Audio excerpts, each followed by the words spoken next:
নমস্কার। এক্ষণে দশমহাবিদ্যার চতুর্থ মহাবিদ্যা মাতা ভুবনেশ্বরী সম্বন্ধে আলোচনা করিব। সকলকে আমার শ্রদ্ধা জানিয়ে শুরু করছি আজকের আলোচনা।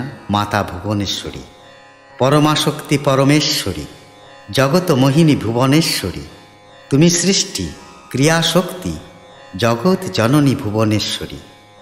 রক্তবর্ণা সুভূষণা চতুর্ভুজা ব্রহ্মময়ী, মণি আভরণে তুই মা ভূষিত, পদ্মাসনে হিমাত্রম্বকী।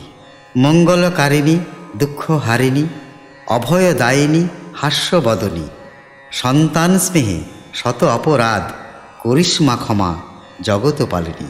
স্বর্গ মর্ত্য পাতাল এই তিন ভুবনের ঈশ্বরী, তাই তিনি ভুবনেশ্বরী।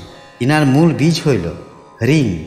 সিদ্ধিকামী সাধক এই বীজের সেবা করিয়া থাকেন। ইনি মহালক্ষ্মী স্বরূপা, আদিশক্তি ভগবতী ভুবনেশ্বরী হইতেছেন দেবাদিদেব মহাদেবের সমস্ত লীলা বিভূতির সহচরী। ইনি মূলা প্রকৃতি। রাত্রিকালে যখন ঈশ্বরের জাগতিক ব্যবহারসমূহ সুপ্ত থাকে, সেই সময় একমাত্র ব্রহ্মই তাহার অব্যক্ত প্রকৃতিসহ জাগ্রত থাকেন। সেই ঈশ্বরী রাত্রির অধিষ্ঠাত্রী দেবীর নাম হইল ভুবনেশ্বরী। ত্রিভুবনের শাকাদি ফলাদি ও অন্নাদি দ্বারা জগতের প্রাণীকুলের পালন পোষণকারিণী, তাই তিনি শাকম্ভরী।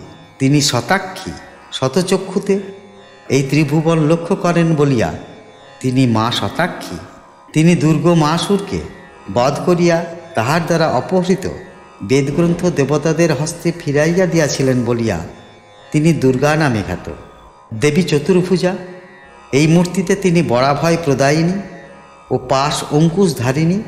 তিনি রক্ত পদ্মাসনে উপবিষ্টা, বামপদ দক্ষিণ উরুর উপর স্থাপিতা। ভুবনেশ্বরী দেবীর ভৈরব ত্রম্বক।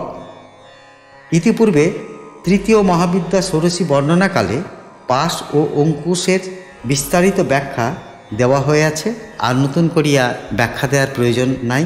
জয় মা ভুবনেশ্বরী, জয় মা ভুবনেশ্বরী, জয় মা ভুবনেশ্বরী। নমস্কার। আজ এই পর্যন্ত। আগামী পর্বে পঞ্চম মহাবিদ্যা মাতা ভৈরবী সম্বন্ধে আলোচনা করিব।